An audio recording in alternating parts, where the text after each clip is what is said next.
This episode of Gareth Jones on Speed is produced by Sakon Yamamoto of the Hispania race. Oh God, he started too early.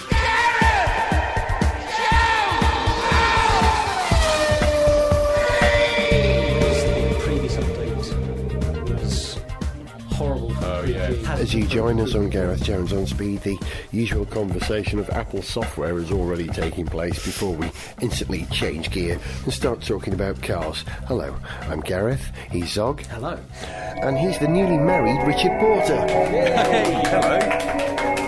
Thank you. Was the wedding a motoring experience? Well, in as much as you two were there. And official friend Gareth Jones on Speed, Johnny Smith, was there. He likes cars, so yeah, I guess so. I don't recall anyone being in much of a fit state to drive, however. No, quite a few people did say, oh, you know, what's your wedding car? You must be turning up at the venue in something flash. But the truth is that because we got married in central London, it wasn't like we did the country church where people would actually sort of see you leaving in something. It was all in one place. We got married and then we had a big party, so there was you no left car. in the G-Whiz, but the train that your missus was wearing on her lovely bridal outfit there. Left on the train? Oh, yeah. Never, we just put it on the tube. A separate vehicle. No, we decided to push the boat out, so I called the posher of the two minicab firms near where we live, and they sent a 1999 Nissan Primera. Class. That's not true. I called in a favour from Audi, who run a big chauffeur fleet that does a lot of movie premieres and stuff in London, so they lent us an A8 with a driver that took us back to our hotel in the evening, which is a lovely touch. Thank you to the man at Audi, who I saw very soon after I proposed to my now wife, and he said, ooh, if you ever need a chauffeur-driven car for your wedding, then give me a ring. And I thought, well, he was going to regret that offer, and sure enough he did, because I did give him a ring. And he lent me one of his cars. So, in comparison to one of the happiest days we've all enjoyed recently, your wedding was a wonderful, wonderful thing. How happy were we when Alonso won at Monza, Zog? Actually, we may not be the biggest Alonso fans in this room, but Ferrari at Monza, I wasn't unhappy to see him win. It's like Hitler really, at the Nuremberg, isn't it? It's got to be right. You're just laughing at my expression, aren't you? Here's the thing. The very definition of nonplussed. Much as I would have loved Hamilton not to have taken himself out in that slightly reckless way, and much as I would have loved Button's magnificence to have continued right to the end of the race, I want my guys to beat worthy competition. I don't want my guys to beat people who are losers. And what you saw with Alonso and Ferrari, they upped their game for Monza, and we had a hell of a race. I'm sorry that Hamilton didn't win it. I'm sorry that Button didn't win it. But we had a hell of a race, and that's the main thing. Yeah, I think if you like F1, you followed Formula 1 for years, it's hard not to like the idea of Ferraris winning at Monza because... I don't know. It's just one of those things that sort of seems nice, and I think even if you're not a Ferrari fan, you can appreciate that it's a very important thing for them, in the same way that it's important for Lewis Hamilton or Jenson Button or any British driver to win at Silverstone. You know, and I hope that people you don't begrudge it, who don't support those drivers, who maybe in other countries, can appreciate the specialness of it. In the same way, you know, great for Mark Webber to win in Melbourne. It goes on. But in my view, these days, Ferrari are a bunch of duplicitous, rule-bending, whining, over-dramatic, histrionic, pompous idiots. And I'm saying the word idiot because the other word I want to say is extremely rude, and you'll only bleep it. Go on. See? And on the similar note, I think Fernando Alonso is a whining, spoilt, backstabbing, selfish... Yeah, he is. I'm going to say it again, just give me some clean air so you can bleep it. Yeah. You agreed. You were right, I had to bleep that as well. Yeah. But he's a hell of a driver, you know. Well, he is, I know, but that doesn't stop him being... Well, I've always said he's dastardly. He's the hooded claw, maybe. No. But what I mean is, you know, he's... Okay, there's a bit of the pantomime villain about him, and that's not just because he looks remarkably like Sacha Baron Cohen doing his actual real pantomime villain bit in Sweeney Todd. Oh, I see what you mean. Yes, he does look just like him. He really does. You're right, he's a pantomime villain, but that bit where he actually pulls up in Park Fadme, gets out of the car and throws the smoke bomb, and that's pushing it a little bit too far. I gather that they couldn't put enough Nomex into his cape to make it safe, so he's not allowed that anymore. The opera cape, your point about him being a good driver, he is, on his day, a very good driver. Let's not take that away from him. We'll grudgingly give him that. No, he is a good driver, and do you know what? Actually, the sport would be poorer if he wasn't there, because I always think that if you care very much about Formula One, you want those ups and downs, those highs and lows, you want the people you cheer on, but you also need your villains. So actually the pantomime villain point is very moot, because to me he's a pantomime villain. Actually, I would class him just as a villain. I think Michael Schumacher, who, let's be honest, has done some disgraceful things, not least recently trying to run Barrichello into the wall. But I see him somehow as more pantomime, because he seems to have just a degree of humility. And he dresses so badly. There's that as well. He is literally a comedy figure. But Well, talking of villains, it was nice to have Flav back in the paddock there very briefly. Did anyone understand a word he said? What was he doing there? I must admit, I got up so late on Sunday that I only got to the TV and started watching the coverage just at the moment that Martin Brundle was leaving Flav in the pit lane, so I can't cast any light on that at all. Well, he was almost indecipherable what he was saying. I mean, the best of times Flav is hard to fathom, but this time, he's lost it completely. We were talking just this morning. I was talking to somebody who works in Formula One. They don't work for a team, but they're part of the sort of circus that follows it round in the media, saying that it was amazing that Flav was there. And he said, well, the thing is that in Formula One world, it's like there are a lot of cheats and just most of them haven't been caught yet. Yeah. So they don't really see Flav as a villain, they just see him as the unlucky one who got caught. Yeah. So for a great many people, not all of them, but a great many people in the paddock, they're just kind of, hey, Flav's back, They know him, because they're a fairly tight group of teams that travel around the world. And they just think it's unfortunate that he did something so crass in his bending of the rules that he got collared for it. But that doesn't make him necessarily bad, because in some way everybody has always tweaked the edge of the rules it's their anyway. Job. It's their job, so they don't think of him. I mean, yes, what he did was unbelievably stupid, but maybe we on the outside regard him as more of a villain than they do. Mm-hmm. The other thing we were talking about... which then gets you on to the subject of Ferrari and the recent World Motorsport Council decision. It's I don't know if that's where you were heading, but I believe that. I think Christian Horner's point was very well made, that it seems to suggest that if you want to break the rules, or if you want to break that rule, go ahead and do it, as long as you can afford the $100,000. Yeah, that's the charge. Now, which for a Formula One team is I don't know, like going a couple of front wings. It's like you and me going, Zog, I tell you what, you can punch me in the face, but I'll have to ask you to give me 20p afterwards. Yeah. You'll go, do you know what? I think I've got 20p, because that's what it is to a Formula One team, isn't it? Exactly. It's almost that's actually what Fernando Alonso earns every day, as rumour would have it. Seriously, it's really? You've worked it out? It depends whether you believe what his salary is, but the general consensus is that it is in the region of I can't remember how many $1 million it would be now. It works out to about $100,000 a day. Yeah, well, if you're earning $10 million a year, which is going to be roughly where it is, that's roughly $1 million a month, order of magnitude, a bit more maybe. $1 million divided by 30,000. It's not a lot of money for Ferrari, and I think what Christian Horner probably wanted to say but couldn't is the other thing is, if you want to break the rules in Formula One, or at least bend them to the extreme and insult the intelligence of all fans, then just make sure you're Ferrari.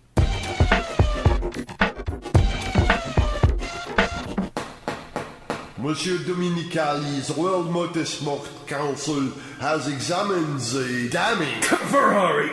Almost non-existent evidence against your team, and we are disgusted, Ferrari! fairly unhappy. Ferrari! We are delighted with what we have seen. The sport of Formula One is entirely sullied by Ferrari! compromise, Ferrari! honored, Ferrari! aroused, Carry on! by your presence, and we have no option but to fine you $100. Ferrari! $100,000? Oh, damn it! Sniff Petrol with Gareth Jones on speed!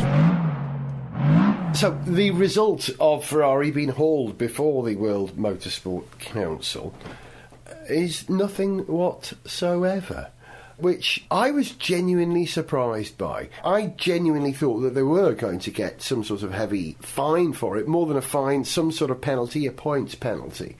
It's part of the drama. F1 can take it, you see. That's the truth of it, in my opinion, that because F1 is so huge, its history is so long, that the big fighters like Ferrari being hit with big penalties is something that F1 can take. Even Ferrari is not bigger than F1, is the argument. But they didn't, for whatever their reasons. They said they couldn't prove it. Well, really? Yeah. Really? Well, Their reasons are surely that they don't think that the rule is one that they don't think the rule is worth having. They think it's a rule that should be removed. They said they're going to look at it. But wasn't there a similar... I do absolutely take the argument that team orders have always happened, they always will happen. Maybe the best thing to do is not to ban them and have some other way of hammering teams if they do something that offends fans so much, something so unsporting as Austria 2002, you have a bringing the sport into disrepute rule or whatever. I absolutely can go with an argument, but if you have a rule, you should enforce it. No, exactly. See, I have no problem with team rules. I believe team rules should be allowed. But as the rule stands, I think we've had this conversation, as the rule stands, it's not allowed. Yeah. And yet they were clumsy in the way that they did it as well. Well, yeah, that's the thing. It was as we've talked about the show before, just the absolute unsubtlety of it. And then the constant claim to this day that they were merely providing Felipe Massa with information. Were they really? It's the Derek Bentley thing, get all over again, if you remember that. And It's let him have it. Yeah, let him have it, Chris. Led to Britain's last hanging, didn't it? That's a cheery thought. And but yes, just providing him with information is just absolute bollocks. Yeah, and it's just an insult to everyone's intelligence to to have that line trotted out. And it's absolutely obvious what they were doing. So why did they get away with it? Well, one of the things that sort of subsequently, and I think this was sort of brought up in the coverage around the hearing or the trial, whatever you want to call it, was that Rob Smedley's radio contact at the end of the race, that was very magnanimous, Felipe. You won't know what that means, I'll explain it to you later. And it seemed like that was, there's the final admission of guilt. But actually, in the ruling, they regarded that, and this is probably deliberate, he said, the reason Smedley said this, as actually an example of it was Felipe's decision. Suggested free will on Felipe's part rather than following instruction. Yeah. Okay. And does magnanimous translate into Italian directly? I think.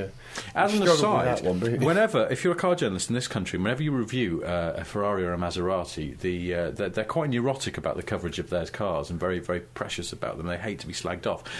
Everything that's written in British magazines is almost immediately translated into Italian and sent back to the factory so it can be dissected and make sure. So if you are a car journalist and you ever find yourself writing about a Ferrari or a Maserati, use lots of long, very complicated words. It makes it a nightmare for them. Hang on. If this gets back to them, I'm going to do something that they've probably never had to do before. Right. Mae'r Ferrari 458 newydd, mae gen efo anferth o problemau gyda'r tân sy'n codi o dan yr olwynion tu nôl ag o'r flaen y ceir. Right, work that one out, red, white and green people. Olwynion tu nôl ag o'r flaen y ceir. Commendatore, I have intercepted a podcast in England that is talking about our cars. Well, what did they say? They say something about dragons and close harmony singing and coal and also burning down my holiday cottage. Arhoglwch petrol gyda Gareth Jones ar frys. I'm starting to worry that we're repeating ourselves in a kind of a Groundhog Day thing here on this programme. But once again, I'm reporting that Nico Rosberg did better than Michael Schumacher.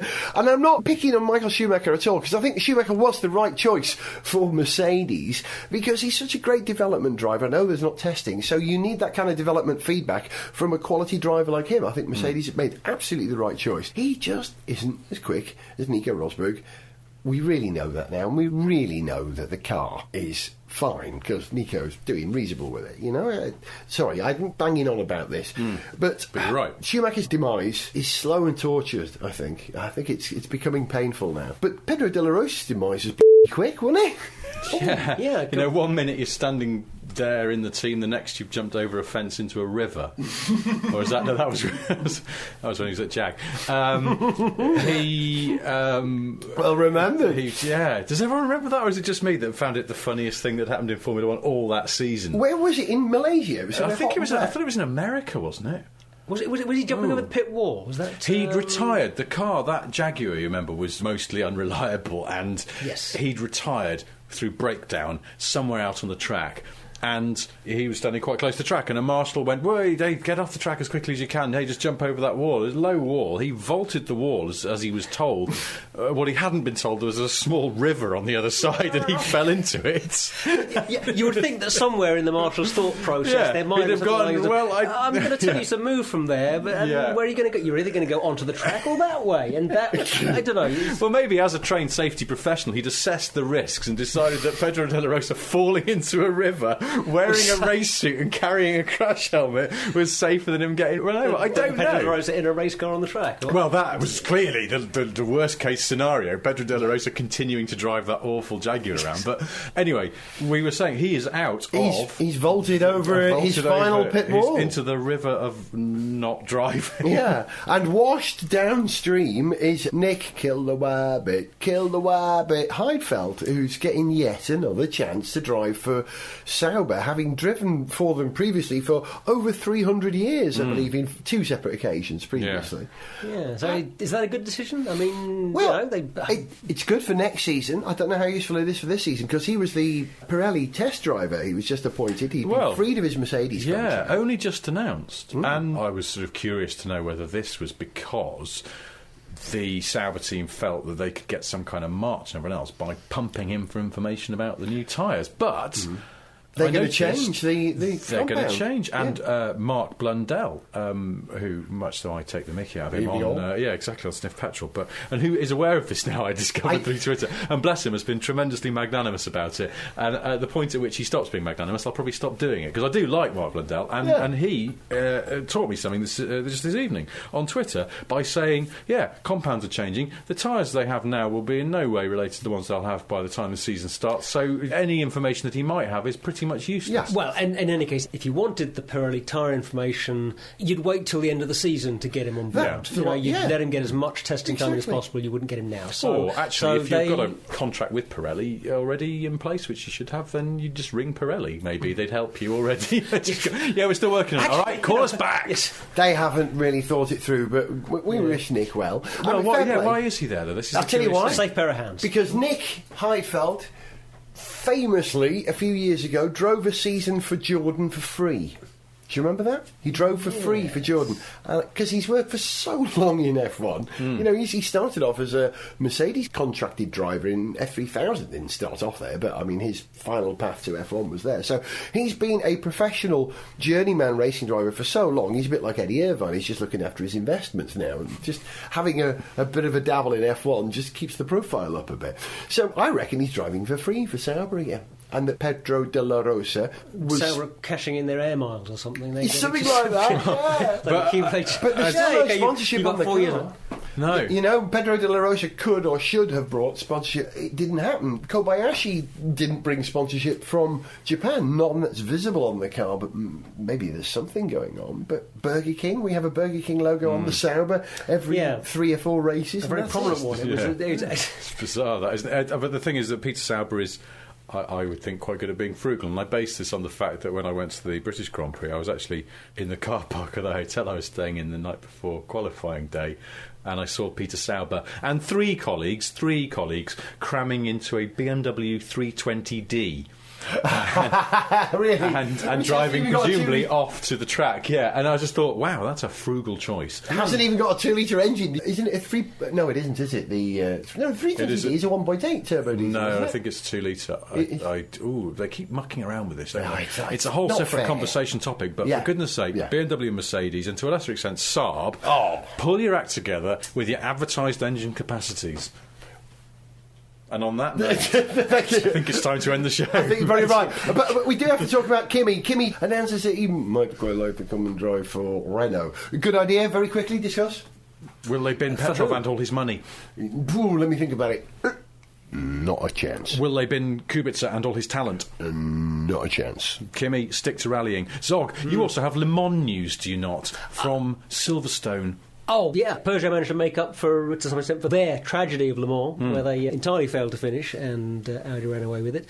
Silverstone at the weekend, the 1,000-kilometre race in the Le Mans series, Peugeot won it. The lead Audi broke down. Sad to see Alan McNish losing his chance of a victory there, but Peugeot picked it up, and Anthony Davidson and Nicholas Manasseh won the race. And, well done to them. It's good to see them getting a good result in this year with that car after what happened at Le Mans. Because Le Mans wasn't just a tragedy, it was a homicide, not homicide, what's the word? Holocaust. No, I don't think that's the word either. No, I don't. Well, the entire race of Peugeots were wiped out, practically. Well, they were. Okay. Literally the entire race of racing Peugeots were wiped out. That's a Holocaust, isn't it? It's one of those words I don't generally bandy around with. That's my second World War II reference in this show. I think it's I'm going to wrap things up before you say something else. However, before we go, can I also just shamelessly plug I've got a new book out. Yes. Yes, go on. It's called The Big Book of Top Gear 2011, and it's just it's the third of these silly sort of Top Gear annuals for grown-ups that we do. It's just full of nonsense about the TV show, and most of it was written by me. Gareth's got a copy, which he's now tapping. That's what it sounds like. That's what it sounds like. It's hardback, you see. That is a quality item. Hang on, have a listen to the pages. We're going to read it backwards. Ready?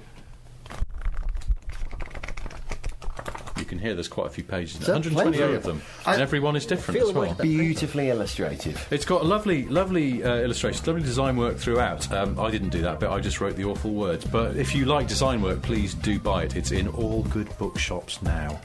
You've been listening to Gareth Jones on Speed. Other podcasts are available, as are no other copies of the Big Book of Top Gear 2011, apart from the official one, written by the man, largely, almost exclusively written by the man standing next to me, and thoroughly enjoyed by the man standing to the right of me, and the man who is me. There was no other way out of that sentence. He was Richard.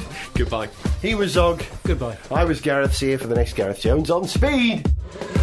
To send us an email, see pictures, get song lyrics, join our Facebook fan site or follow us on Twitter, go to garethjones.tv. Gareth Jones on Speed is made in London by Whiz Bang. Gareth Jones on Speed!